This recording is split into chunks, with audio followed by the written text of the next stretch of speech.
পৌঁছায় না, আহতদের আর্তনাদ পৌঁছায় না। আমরা এখান থেকে এখন গিয়ে শাহবাগ অবরোধ করবো যতক্ষণ পর্যন্ত আওয়ামী লীগকে নিষিদ্ধ না করে, আওয়ামী লীগকে নিষিদ্ধ করে প্রজ্ঞাপন জারি করা হবে।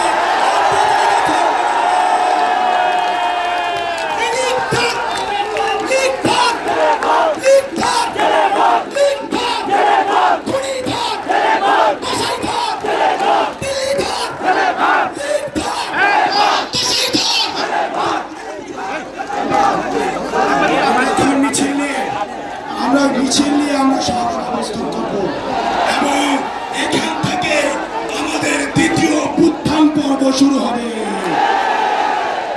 ওই জেগেছে রে, জেগেছে, লেগেছে রে, লেগেছে।